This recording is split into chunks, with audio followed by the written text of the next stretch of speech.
Good morning.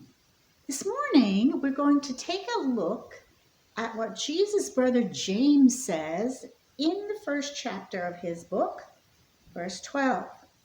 It says, "Blessed is the man who remains steadfast under trial, for when he has stood the test, he will receive the crown of life, which God has promised to those who love him." What does that really mean? It means that sometimes things are hard for us and we need to trust God and keep going. That's what that word steadfast means. This verse reminds me of a story in the Old Testament. I think you all know this story. It's the story of Noah's Ark. Noah was the great, I'm not sure how many great grandson of Seth, who was the son of Adam and Eve. Turns out during those days, things had changed. God still loved his people. God still loved the earth that he had made, but they were not loving him. In fact, they were downright wicked.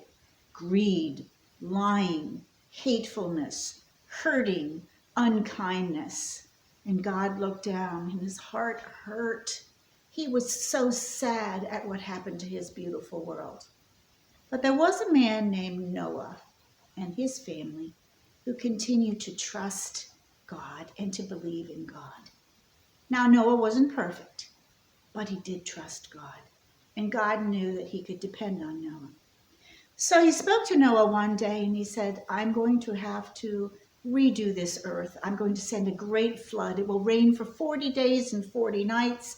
You need to build a big boat." God told him the dimensions, what wood to use, how wide, how deep, how long, all the details. "And you'll need to get two land animals of each kind of animal, a male and a female." Well, Noah immediately started working. People around him thought he was absolutely crazy. He tried to tell them what God was going to do, but they wouldn't listen. And sure enough, the rain came down after all the animals had gone in the ark and the door was closed. And it did rain for 40 days and 40 nights. Finally, the rain stopped. And Noah looked out. There was still water everywhere. He actually had to wait about 150 days until the water cleared. He sent out a dove.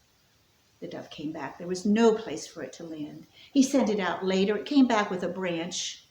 And then again, he sent it back away and it didn't come back. So he knew there was land and there was food for it to eat.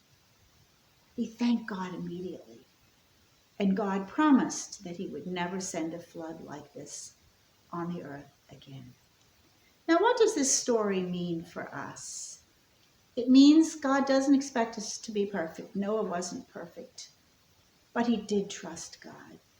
And we need to continue to trust God, even in those terrible, terrible times that we go through.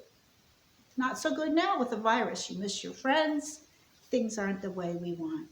But continue to trust God. He is with you and he loves you. Always know when you see a rainbow, and every day, that God keeps his promises. Never forget